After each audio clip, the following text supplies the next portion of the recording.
Good morning, children. How are you all? I hope you will be fine. So, today I will teach you a new chapter. Our chapter name is दो कलाकार. यह chapter जो है लिखा गया है किसके द्वारा? मन्नू भंडारी के द्वारा. ठीक है, इसके रचयिता है मन्नू भंडारी. चलो तो हम इस चैप्टर को स्टार्ट करते हैं. इस चैप्टर को पढ़ने से पहले मैं आपको इसको थोड़ा शॉर्ट में बता देती हूँ कि इसमें दो कलाकार हैं. दो कलाकार कौन है? दो सहेलियां हैं. एक का नाम है चित्रा और दूसरी का नाम है अरुणा. जो अरुणा है वो एक समाज सेविका के रूप में काम करती है और उसी को अपनी कला मानती है. और दूसरी सहेली का नाम है चित्रा, जो कि अपनी चित्रकला को आगे बढ़ाना चाहती है, उसमें अपना नाम कमाना चाहती है और इसी को ही वो कलाकार के रूप में समझती है और इसी में वह नाम कमाना चाहती है. तो चलिए मैं समरी के रूप में एक और वीडियो बनाऊंगी जिसको शॉर्ट में अच्छे से समझा पाऊं. इस अभी के लिए मैं इस वीडियो के अंदर इस पोएम में जो चैप्टर में जो लिखा गया है उसी को समझाती हूँ. ए रूनी उठ, कहते हुए चादर खींचकर चित्रा ने सोती हुई अरुणा को झकझोर कर उठा दिया. झकझोर कर उठा देना मतलब ऐसे पकड़ के हिला देना. अरे क्या है? आंखें मलते हुए तनिक खिजलाहट भरे स्वर में अरुणा ने पूछा. किसने पूछा? अरुणा ने. चित्रा उसका हाथ पकड़कर खींचती हुई ले गई और अपने नए बनाए हुए चित्र के सामने ले जाकर खड़ा करके बोली, देख मेरा चित्र पूरा हो गया है. मैंने बताया था ना कि जो चित्रा है वो उसको ड्राइंग का बहुत शौक है. वो चित्रकारी बहुत अच्छे से करती है, बहुत सुंदर ढंग से करती है. इसीलिए वो अपनी सहेली को ये अपना चित्र दिखा रही है जो अभी उसने पूरा किया है. तो अरुणा बोल रही है, ओह तो इसे दिखाने के लिए तूने मेरी नींद खराब कर दी.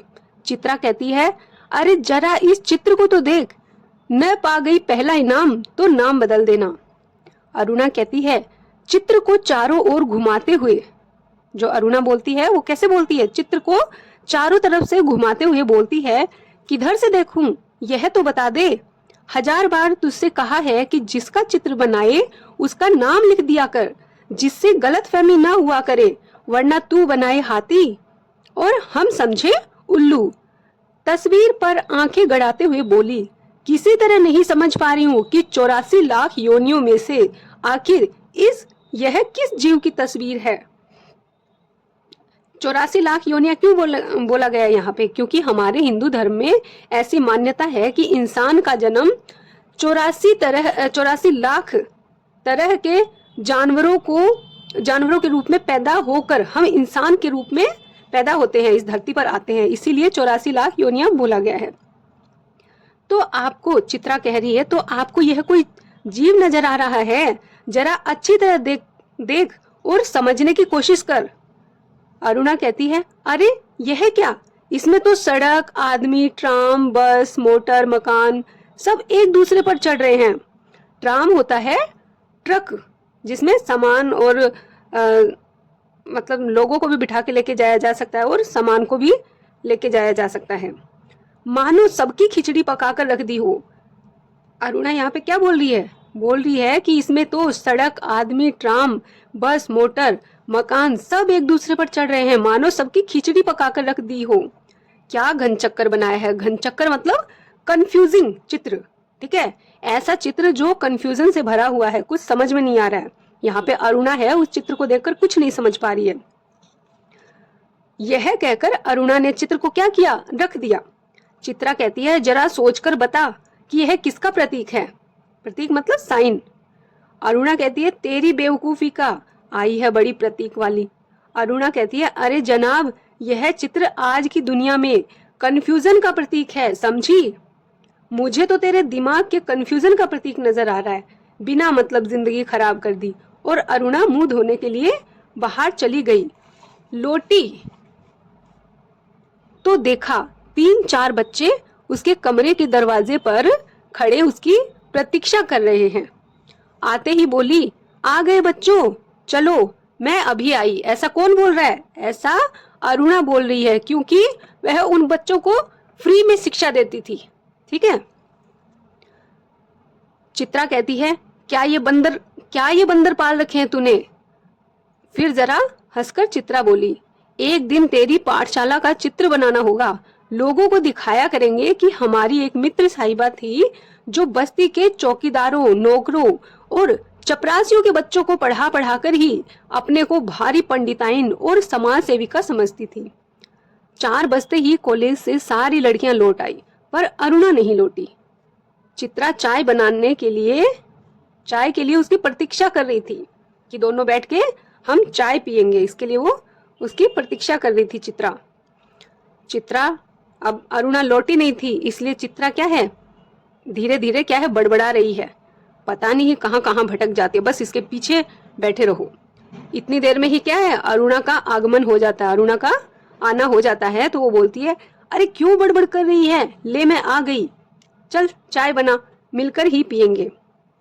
फिर चित्रा कहती है, तेरे मनोज की चिट्ठी आई है। अरुणा लिफाफा फाड़कर पत्र पढ़ने लगती है। मनोज यहाँ पे कौन है? मनोज अरुणा का मंगेतर है, जिससे उसकी शादी होने वाली है। ठीक है। तो अरुणा क्या की, वो चिट्ठी देखकर अरुणा लिफाफा फाड़कर पत्र पढ़ने लगी। जब उसका पत्र समाप्त हो गया तो चाय पीते पीते चित्रा बोली, आज पिताजी का भी पत्र आया है। किसके पिताजी का? चित्रा के पिताजी का। लिखा है, जैसे ही यहाँ कोर्स समाप्त हो जाए मैं विदेश जा सकती हूँ। मतलब वो चित्रा को विदेश भेज देंगे। जैसे ही जो वो कोर्स कर रही है उसका कोर्स खत्म हो जाता है तो उसके पिताजी उसको विदेश भेज देंगे। मैं तो जानती थी पिताजी कभी मना नहीं करेंगे। अरुणा कहती है, हाँ भाई, धनी पिता की इकलौती बिटिया ठहरी। धनी मतलब क्या है? पैसे वाला पिता। ठीक है, जिसके पास खूब धन संपत्ति हो। और इकलौती मतलब होता है एक ही बेटी। ठीक है, इकलौती मतलब एक ही जो हो, एक ही संतान हो। तो यहाँ पे कौन है? संतान, इकलौती संतान चित्रा है। तो इसीलिए अरुणा बोल रही है कि हाँ भाई, धनी पिता की इकलौती बिटिया ठहरी, तेरी इच्छा कभी टाली जा सकती है? पर सच कहती हूँ, मुझे तो सारी कला तेरी इतनी निरर्थक लगती है। निरर्थक मतलब क्या होता है? जिसका कोई अर्थ ना हो, बेमतलब वाली। तो इसको जो अरुणा को इसकी चित्रा की जो चित्रकला होती है सारी बेकार लगती है, निरर्थक लगती है। क्यों लगती है? देखो आगे हम पढ़ेंगे। इतनी बेमतलब लगती है कि बता नहीं सकती। ऐसा कौन बोल रहा है? अरुणा बोल रही है। फिर आगे वो कहती है, किस काम की ऐसी कला जो आदमी को आदमी न रहने दे? अरुणा आवेश में बोली। ऐसा वो क्यों बोल रही है? क्योंकि वो क्या है, वो उस अरुणा की सोच ऐसी है कि किसी इंसान को चित्रों में उकेरने के बजाय उसकी जिंदगी को उकेरा जाए, मतलब जिंदगी को संवारा जाए। चित्रों में संवारने के बजाय उसकी जिंदगी को संवारा जाए, वो उसमें विश्वास करती थी। इसीलिए चित्रा के जो चित्र थे, ड्राइंग्स थी, वो सब उसको व्यर्थ लगती थी, बिना मतलब की लगती थी। तो जब अरुणा ये सब कहती है तो चित्रा कहती है, तो तू मुझे आदमी नहीं समझती है क्यों? अरुणा कहती है, तुझे दुनिया से कोई मतलब नहीं, दूसरों से कोई मतलब नहीं, बस 24 घंटे अपने रंग और तालुकाओं में डूबी रहती है। तालुकाएं क्या होती है? जो पेंट ब्रश होती है उसी को तालुका बोला जाता है। तो वो कहती है कि अपने रंग और तालिकाओं में डूबी रहती है। दुनिया में कितनी बड़ी घटना घट जाए, पर यदि उसमें तेरे चित्र के लिए आइडिया नहीं तो तेरे लिए वह घटना कोई महत्व नहीं रखती। मतलब तेरे लिए कोई वो वहां पे जाना इम्पोर्टेंस नहीं हो जाता है। ठीक है, तुम कब जाती हो कहीं पे, मान लो कोई एक्सीडेंट हो जाए, कहीं बाढ़ आ जाए, लोग मर रहे हों, लेकिन अगर तुमको तुम्हारे चित्र के लिए वहां पे आइडिया अगर दिखता है तो तुम वहां पे जाती हो, वरना तुम्हारे लिए वहां पे जाना व्यर्थ है, तुम्हारे लिए कोई महत्व नहीं रखता है, दुनिया में कितनी भी बड़ी घटना क्यों ना घटे। आगे अरुणा कहती है, हर घड़ी, हर जगह और हर चीज में तू अपने चित्रों के लिए मॉडल खोजा करती है। कागज पर इन निर्जीव चित्रों को बनाने के बजाय 2-4 की जिंदगी क्यों नहीं बना देती? तेरे पास सामर्थ्य है, साधन है। सामर्थ्य मतलब सब कुछ है, साधन मतलब पैसा वैसा सब कुछ तो है। अगर चाहे तो तू भी 2-4 लोगों की जिंदगी संवार सकती है। ठीक है, इस पर चित्रा क्या बोलती है? इस पर चित्रा कहती है, वह काम तो तेरे लिए छोड़ दिया है, मैं चली जाऊंगी। कहाँ चली जाऊंगी? विदेश। तो जल्दी से सारी दुनिया का कल्याण करने के लिए झंडा लेकर निकल पड़ना। और चित्रा हंस पड़ी। ठीक है, ये सब बोलते हुए वो हंसने लग गई। 3 दिन से मूसलाधार वर्षा हो रही थी। मूसलाधार मतलब लगातार तेज वर्षा, जो कभी न रुकने वाली, मतलब जल्दी से न रुकने वाली वर्षा को बोला जाता है मूसलाधार वर्षा। ठीक है, तो बहुत तेज वर्षा हो रही थी 3 दिन से। रोज अखबारों में बाढ़ की खबरें आती थी। बाढ़ पीड़ितों की दशा बिगड़ती जा रही थी। बाढ़ जानते हो ना, फ्लड।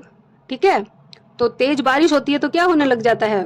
फ्लड की स्थिति बन जाती है, बाढ़ की स्थिति बन जाती है।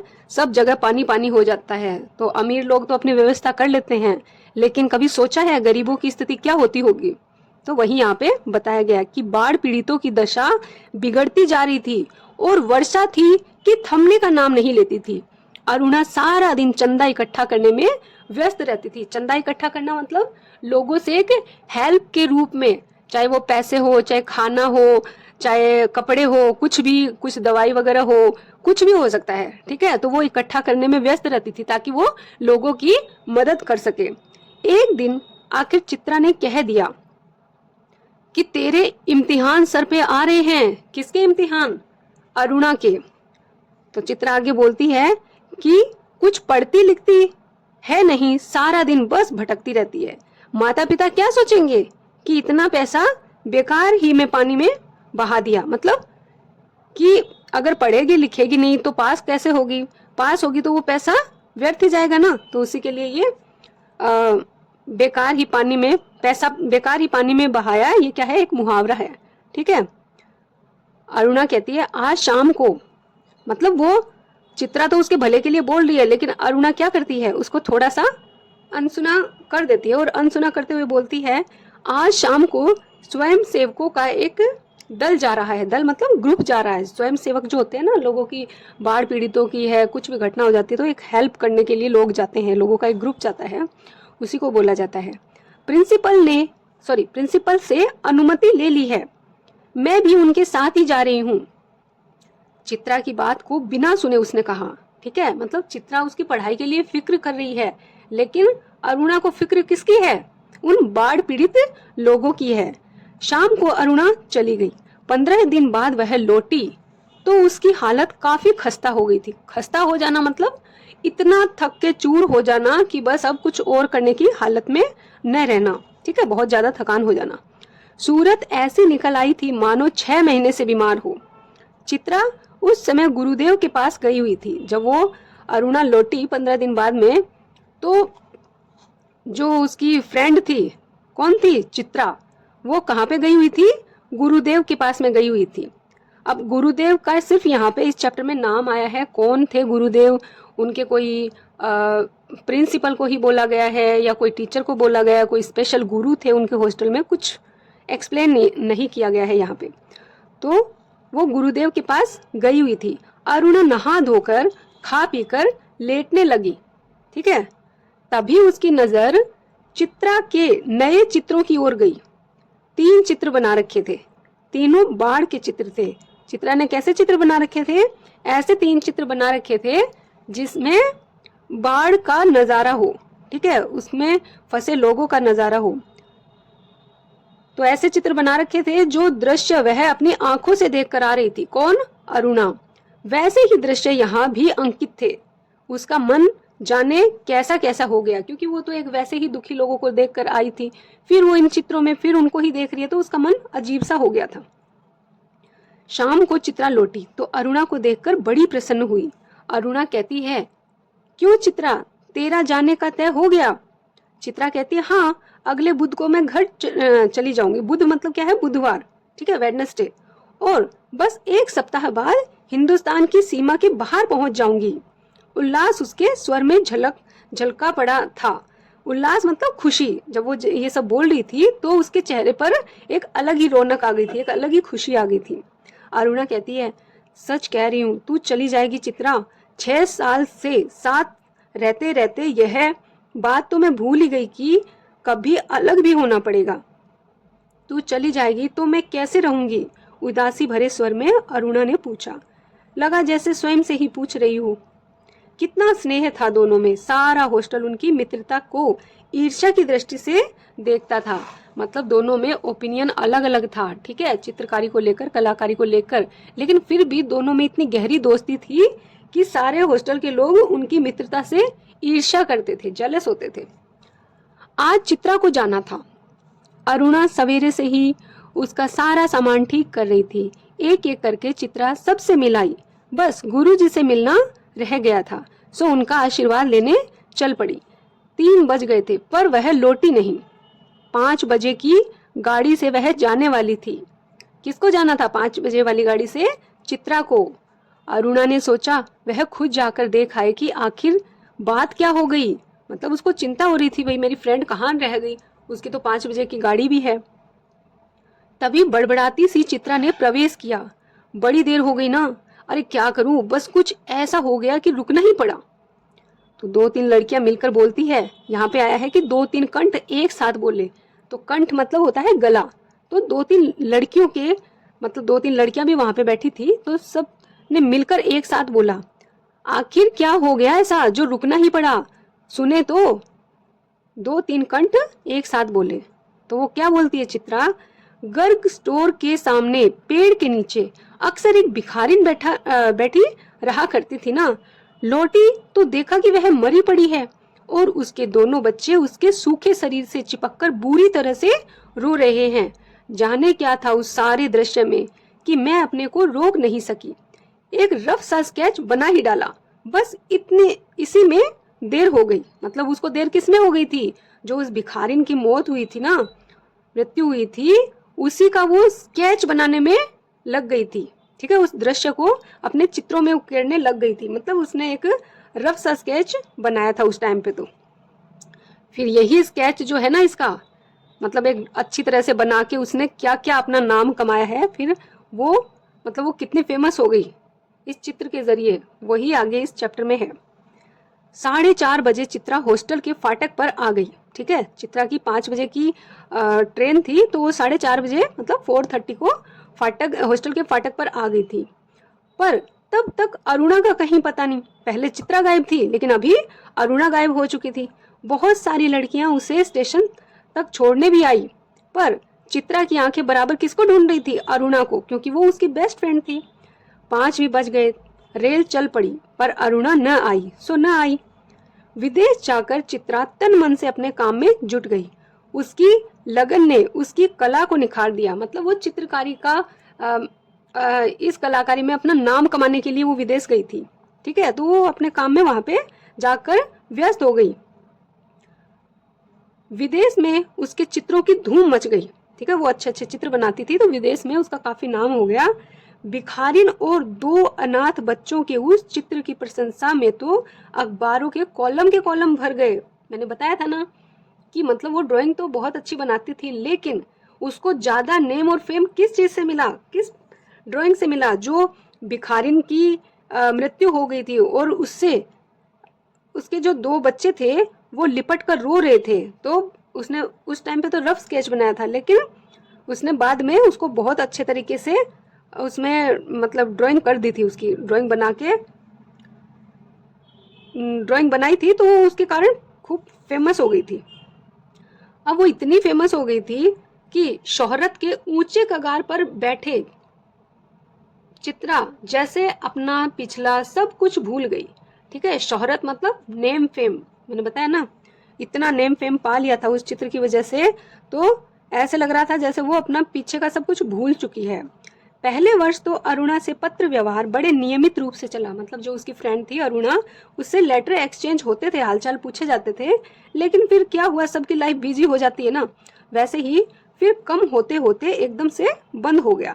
पिछले 1 साल से तो उसे यह भी मालूम नहीं कि वह कहाँ है। ठीक है, अनेक प्रतियोगिताओं में उसका अनाथ शीर्षक वाला चित्र प्रथम पुरस्कार पा चुका था। शीर्षक मतलब क्या होता है? टॉपिक। ठीक है, अनाथ टॉपिक वाला जो चित्र था उसका बहुत तरह के पुरस्कार पा चुका था। ठीक है, इतना फेमस हो गया था वो। जाने क्या था उस चित्र में जो जो देखता चकित रह जाता। चकित मतलब हैरान रह जाता। 3 साल बाद जब वह भारत लौटी तो बड़ा स्वागत हुआ, मतलब ग्रैंड वेलकम। अखबारों में उसकी कला पर, उसके जीवन पर अनेक लेख छपे। जब भी कोई फेमस हो जाता है तो उसके बारे में लोग क्या करने लग जाते हैं, उससे पूछते हैं कि आपकी ज़िंदगी पहले कैसी थी, मतलब कैसे आपने स्टार्टिंग की, ये सब होता है ना। तो उसके बारे में लेख छपे। पिता अपनी इकलौती बिटिया की इस सफलता पर बहुत प्रसन्न थे। दिल्ली में उसके चित्रों की प्रदर्शनी का विराट आयोजन किया गया। प्रदर्शनी मतलब होता है एग्जीबिशन। उद्घाटन करने के लिए किसको बुलाया गया? खुद चित्रा को ही बुलाया गया। उस भीड़ भाड़ में अचानक उसकी भेंट अरुणा से हो गई। किससे हो गई? उसकी फ्रेंड, बेस्ट फ्रेंड अरुणा से हो गई। वो उसको प्यार से, जो चित्रा थी अरुणा को रूनी कहती थी, तो वो रूनी कहकर चित्रा भीड़ की उपस्थिति को भूलकर अरुणा के गले से लिपट गई। ठीक है, प्यार से उसको अरुणा को क्या कहती थी? वो रूनी कहती थी। चित्रा कहती है, तुझे कब से चित्र देखने का शौक हो गया रूनी? अरुणा कहती है, चित्रों को नहीं, चित्रा को देखने आई थी, तू तो एकदम भूल ही गई। चित्रा कहती है, अरे ये बच्चे किसके हैं? 2 प्यारे से बच्चे अरुणा से सटे खड़े थे। लड़के की उम्र 10 साल की होगी तो लड़की की कोई 8 साल। अरुणा कहती है, मेरे बच्चे हैं ये, और किसके? ये तुम्हारी चित्रा मौसी है। आगे क्या कहती है वो? उन बच्चों को कहती है, ये तुम्हारी चित्रा मौसी है, नमस्ते करो अपनी मौसी को। अरुणा ने आदेश दिया। बच्चों ने बड़े आदर से नमस्ते किया, पर चित्रा अवाक होकर कभी बच्चों को और कभी अरुणा का मुंह देख रही थी। अवाक होकर मतलब हैरान होकर, सरप्राइज होकर। तभी अरुणा ने टोका, कैसी मौसी है, प्यार तो कर। और चित्रा ने दोनों के सिर पर हाथ फेरा प्यार का। अरुणा ने कहा, तुम्हारी ये मौसी बहुत अच्छी तस्वीरें बनाती है, ये सारी तस्वीरें इन्हीं की बनाई हुई है। आप हमें सब तस्वीरें दिखाएं मौसी, बच्चे ने फरमाइश की। चित्रा उन्हें तस्वीरें दिखाने लगी। घूमते घूमते वे उसी भिखारिन वाली तस्वीर के सामने आ पहुंचे। चित्रा ने कहा, यही वह तस्वीर है रूनी, जिसने मुझे इतनी प्रसिद्धि दी है, मतलब इतना मेरे को फेमस बना दिया है, वो यही तस्वीर है। ये बच्चे रो क्यों रहे हैं मौसी? तस्वीर को ध्यान से देखकर बालिका ने पूछा। किसने पूछा? बालिका ने। फिर जो है बालक, जो इसका भाई है, वो अपना बड़प्पन दिखाते हुए बोलता है, क्योंकि वो बड़ा था ना, उस लड़की से बड़ा था, तो इसलिए बोलता है, इनकी माँ मर गई है, देखती नहीं मरी पड़ी है, इतना भी नहीं समझती। बालक ने मौका पाते ही अपने बड़प्पन और ज्ञान की छाप लगाई। ये सचमुच के बच्चे थे मौसी। बालिका का स्वर करुण से करुणतर होता जा रहा था। ठीक है, करुण मतलब दया का भाव, तो करुण से भी करुणतर उसका जो स्वर है वो होता जा रहा था। आवाज, स्वर मतलब आवाज। चित्रा कहती है, और सचमुच के बच्चों को देखकर ही तो बनाई थी यह तस्वीर। बच्चे कहते हैं, मौसी हमें ऐसी तस्वीर नहीं, अच्छी अच्छी तस्वीरें दिखाओ, राजा रानी की, परियों की। उस तस्वीर को और अधिक देर तक देखना बच्चों के लिए असहनीय हो उठा।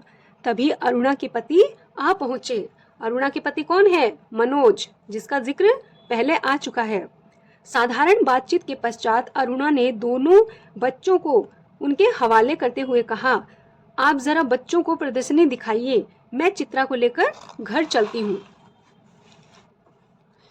बच्चे इच्छा न रहते हुए भी पिता के साथ विदा हुए। चित्रा को दोनों बच्चे बड़े ही प्यारे लगे। वह उन्हें देखती रही। जैसे ही वे आंखों से ओझल हुए, उसने पूछा, सच सच बता रूनी, ये प्यारे प्यारे बच्चे किसके हैं? अरुणा ने कहा, कहा तो मेरे। अरुणा ने ऐसा हंसते हुए कहा। चित्रा कहती है, अरे बता ना, मुझे ही बेवकूफ बनाने चली है। एक क्षण रुककर अरुणा ने कहा, बता दूं? और फिर उस भिखारिन वाले चित्र के दोनों बच्चों पर उंगली रखकर बोली, ये ही वे दोनों बच्चे हैं। चित्रा कहती है, क्या? चित्रा की आंखें विस्मय से फैल गई। विस्मय मतलब आश्चर्य से, हैरानी से। अरुणा कहती है, क्या सोच रही है चित्रा? चित्रा कहती है, कुछ नहीं, मैं सोच रही थी कि, ऐसा वो सेंटेंस बोली और बोलते बोलते रुक गई। पर शब्द शायद उसके विचारों में ही खो गए। मतलब जो आगे बोलना चाह रही थी वो आगे के शब्द उसके विचारों में ही, उसके थॉट्स में ही रह गए थे, बस वह इतना ही बोल पाई। तो आई होप आपको ये जो चैप्टर है वो समझ में आ गया होगा। अगर नहीं आया तो प्लीज़ मुझे कमेंट करके पूछिए। अगर वीडियो अच्छी लगी हो तो प्लीज़ लाइक कीजिए और सब्सक्राइब कीजिए। Thank you.